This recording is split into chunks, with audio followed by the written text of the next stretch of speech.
Wesh la famille, j'espère que vous allez bien. On se capte les gars pour une nouvelle vidéo et je voulais vous annoncer du changement sur la chaîne. Qu'est-ce qui va changer? C'est très rapide, mais en fait on a décidé avec les monteurs sur la chaîne d'être beaucoup plus réactifs au niveau de l'actualité. En fait ce qui nous bloquait c'était les montages vraiment longs sur les vidéos qui fait que ça nous ralentit dans l'actualité et en fait cette chaîne elle a explosé à l'époque avec sa spontanéité. C'est-à-dire que dès qu'une actualité sortait, la vidéo sortait juste après. Et là on a fait moins de vidéos et surtout on a réagi moins rapidement à l'actualité. Et donc ça a résulté dans le fait que les vues ont baissé et votre intérêt a été moindre. Sauf que du coup on a décidé de faire ce format que vous allez voir dans cette vidéo à partir d'aujourd'hui. Donc de faire des vidéos toujours de belle qualité mais avec un format qui nous permet d'aller beaucoup plus vite. Donc je réagis directement à l'actualité, vous allez voir. Et ça va vous permettre vous de votre côté de directement profiter de l'actualité. Au lieu d'avoir l'intro, des introductions etc. En fait d'avoir l'info au compte-gouttes, vous allez directement réagir avec moi à l'actualité. Donc ça c'est vraiment beaucoup mieux pour découvrir l'actualité.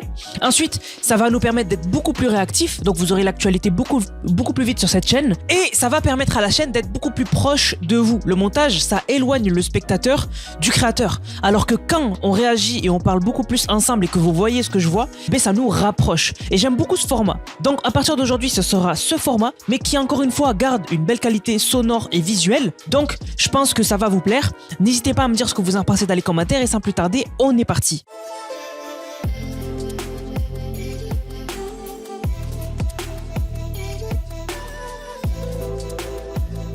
Tout d'abord, je voulais réagir à cette news qui est juste hallucinante. C'est autour de Amazon et autour d'un livreur à Los Angeles. C'est d'autant plus flippant que j'étais à Los Angeles il y a quelques semaines. C'est vraiment flippant. Qu'est-ce qui s'est passé? On a un livreur qui a été licencié d'Amazon. Donc c'était un livreur tiers. Donc en gros, il n'est pas directement employé par Amazon, mais il livre pour Amazon. Et en fait, donc il a volé un chat. Imaginez-vous, le facteur il vous vole votre chat. Et je sais les gars qu'il y en a, leur chat, c'est une partie intégrante de la famille. C'est-à-dire que tu touches au chat, tu touches à la famille. Et ça peut aller très loin. Donc le chat qui a été volé, c'est celui-là. Vous allez voir, l'histoire elle se termine très mal. Donc je vais vous montrer la vidéo. Donc là, on a le livreur qui arrive. Donc ça c'est en fait la vue de la maison, comme ça. Et alors regardez le livreur. Là en fait, ce qu'il essaye de faire, c'est de choper le chat. Et on voit sa main, elle recule des fois parce que le chat, il essaye de le mordre en fait. Parce qu'il ne le connaît pas. Et au final, il arrive à choper le chat, vous allez voir. Là, il le chope. Je crois qu'en fait, il l'a chopé à l'arrière de la nuque et ça désactive un peu le chat. Et regardez, il l'embarque. Là, on voit la queue du chat, là. Il l'embarque normal. C'est une histoire de fou. Ça s'est passé à Los Angeles. Alors, la famille, quand elle a vu les caméras de surveillance, ils ont été choqués. C'est normal. Imaginez, vous voyez sur votre caméra de surveillance, quelqu'un qui vole votre animal de compagnie. C'est dingue, sachant que c'est le livreur.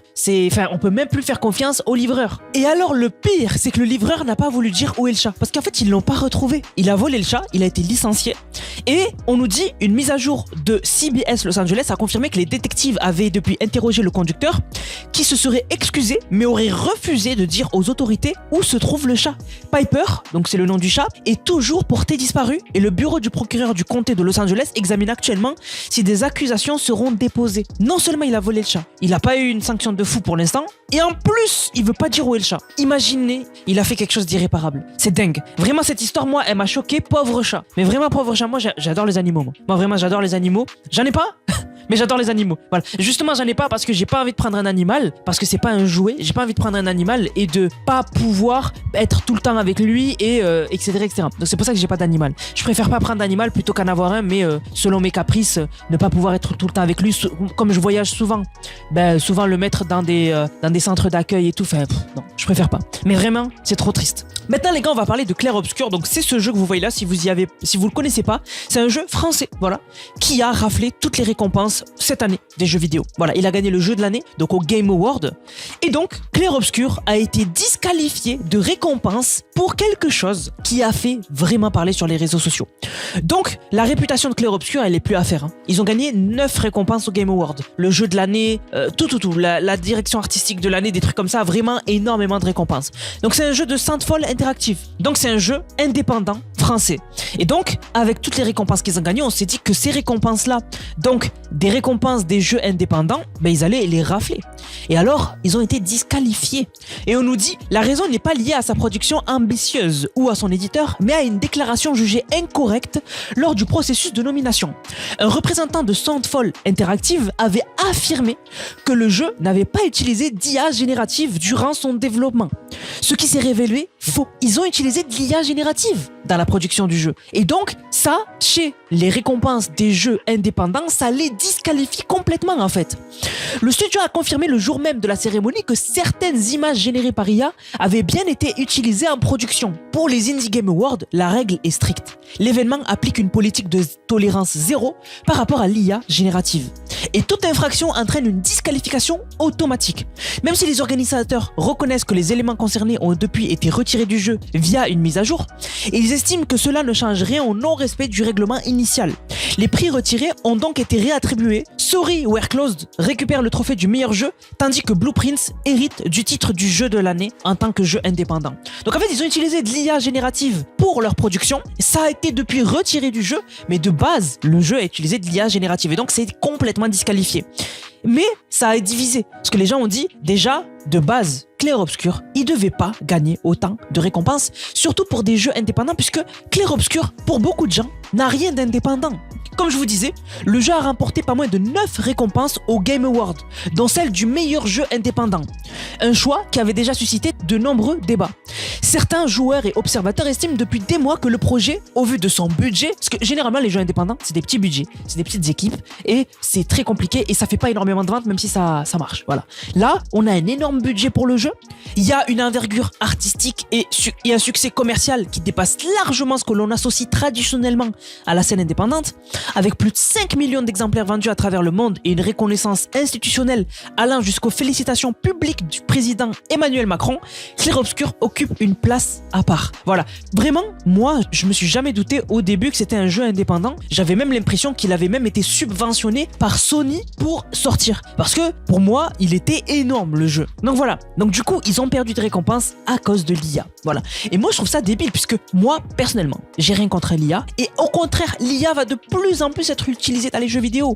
Elle est déjà utilisée pour les ennemis. Les ennemis dans les jeux vidéo, c'est de l'IA. Donc, pour qu'ils aient des réactions selon certaines choses et tout, c'est de l'IA. Voilà. C'est pas des IA génératives et tout pour du contexte artistique, mais il y a de l'IA dans les jeux vidéo. Et alors, l'IA, moi, je pense qu'elle va de plus en plus être utilisée. Et ça serait incroyable que dans le futur, on n'ait pas tous la même aventure d'un jeu, parce qu'on a eu des chemins différents selon des réponses différentes d'une IA. Moi, je trouve ça bien. Voilà. Donc, dites-moi ce que vous en pensez et surtout, dites-moi si vous avez joué à Clair Obscur. Alors, les gars, en dernière actualité, on va réagir à la sauce que sont en train de se prendre GMK et Anime. Alors, heureusement pour eux, rapidement, ça a été supprimé de Twitter. Je vais vous en parler. Mais en gros, il y a ce clip-là qui a été partagé sur Twitter. Et alors, le tweet a été supprimé. Si on va ici. Mais d'abord, je vous le montre ici. Je vous montre de quel compte il a été supprimé et je vous montre quelles réactions ont été suscitées.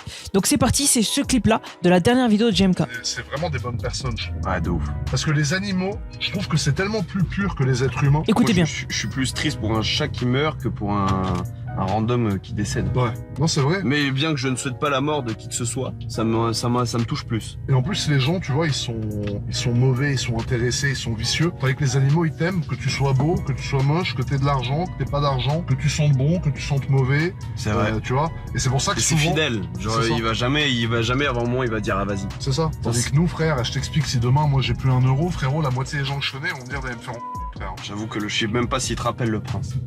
C'était pas le prince. Je pense que le prince il te rappelle pas. Non. Tu sais que la SPA, en vrai, c'est vraiment des bonnes personnes.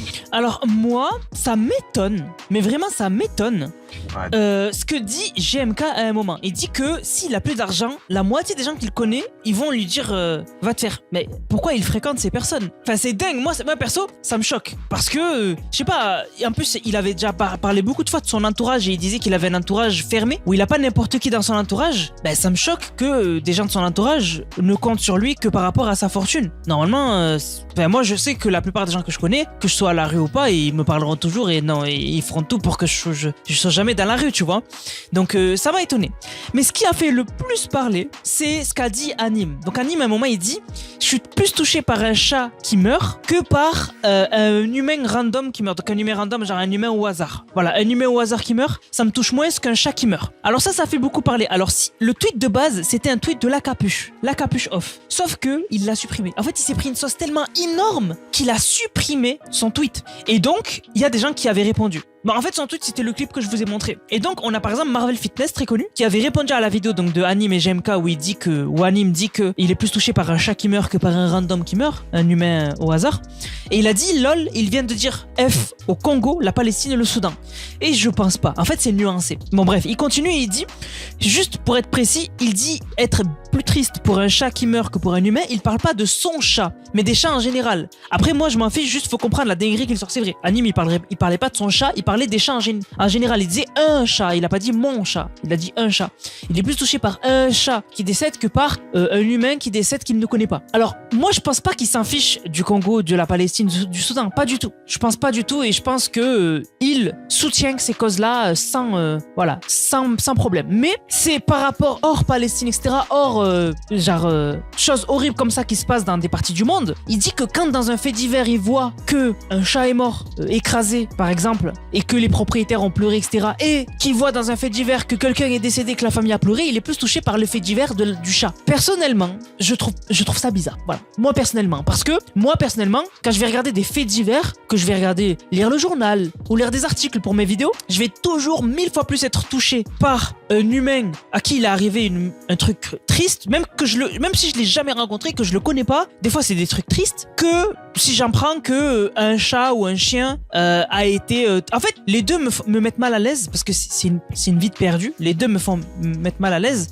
mais quand même, la vie humaine, moi je la mets au-dessus de la vie d'un animal, personnellement. Voilà, pour moi, un humain, une vie humaine est au-dessus d'une vie animale. Pour moi, hein, c'est mon avis personnel. Mais encore une fois, ça veut pas dire que les animaux, s'ils décèdent, je m'en fiche. Hein. Moi, j'adore les animaux. Hein. Et j'avais déjà expliqué que moi, j'ai pas d'animal parce que justement, je voyage beaucoup et que je me suis renseigné et que c'est vraiment mauvais de le laisser seul, etc. Il faut tout le temps être avec, etc. Donc, j'ai pas envie de prendre un animal parce que c'est pas un jouet. J'ai pas envie de prendre un animal et de temps en temps le laisser dans des centres, etc. Donc, j'avais déjà expliqué ça. Voilà. Donc, moi, j'adore les animaux. Mais personnellement, je suis plus touché par les vies humaines que par les vies animales. Mais les deux me font mal. Mais voilà, moi personnellement, la vie humaine est au-dessus. J'espère que je me suis bien fait comprendre. Mais du coup, il y a plein de gens qui ont dit que déjà, il a fait un raccourci en parlant du Congo, de la Palestine, du Soudan, et que Anime s'en foutait, et je suis d'accord. Anime, il s'en fout pas du Congo, de la Palestine et du Soudan. Il s'en fiche pas. C'est juste que, pour lui, les animaux quand même ont une place vraiment importante dans sa vie, et je le conçois. Mais moi, ce qui m'étonne, c'est qu'il place des vies... Parce que si on part du principe qu'il ne connaît pas un animal, il l'a jamais fréquenté et tout, il le voit juste à la télé, et il a jamais vu un humain, il le voit juste à la télé, ce qui va le plus le toucher, c'est l'animal. Et moi, je trouve ça bizarre. Moi, j'ai toujours été plus touché par les vies humaines. Voilà. Bon, chacun son délire. De toute façon, c'est son avis, il dit ce qu'il veut. Hein. Mais du coup, c'était partagé. Donc on a par exemple Suleiman qui a dit indicible, inentendable, et pourtant tellement de monde pense comme ça. On a Raphaël qui a dit, il a même dit F Marvel Fitness, t'as pas bien écouté ou quoi? Donc lui il se fout de la gueule de Marvel, en gros il déforme les propos d'Anime, et je trouve que oui, Marvel a un peu déformé les propos d'Anime. Voilà, il les a un peu déformés. On a Jujur qui lui était complètement d'accord, il a dit bah oui, comme à peu près tout le monde sur cette planète, mais les hypocrites vont dire le contraire pour jouer les bons et exceptionnels. Moi je vous jure que une vie animale qui disparaît comme ça dans un fait divers triste ou quoi que j'apprends, c'est triste, oui, mais si j'apprends la même chose d'un humain, je vais être plus touché par l'humain, parce que je suis humain, c'est de mon espèce dont je parle, c'est ça que je veux expliquer.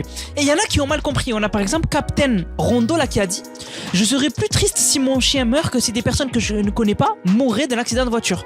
Des gens meurent à chaque minute, je peux pas être triste pour tout le monde. Mais c'est pas ça qu'on dit. Ton chien c'est pas pareil, tu le connais. Nous on dit, et c'est comme ça que Malcolm Y lui a répondu, il a dit et un chien que tu ne connais pas contre un humain que tu ne connais pas. C'est ça la question. Elle est là la question. C'est si un humain que vous ne connaissez pas décède et un animal que vous ne connaissez pas décède, c'est quoi qui vous touche le plus? Moi personnellement l'humain. Voilà. Mais dites-moi vous ce que vous en pensez dans les commentaires, parce que c'était super intéressant je trouve. Du coup la famille, j'espère que la vidéo vous a plu. Si c'est le cas, n'hésitez surtout pas à liker, commenter, partager. On se capte les gars pour une prochaine vidéo. C'était Nanas, prenez soin de vous. Bang, bang, bang.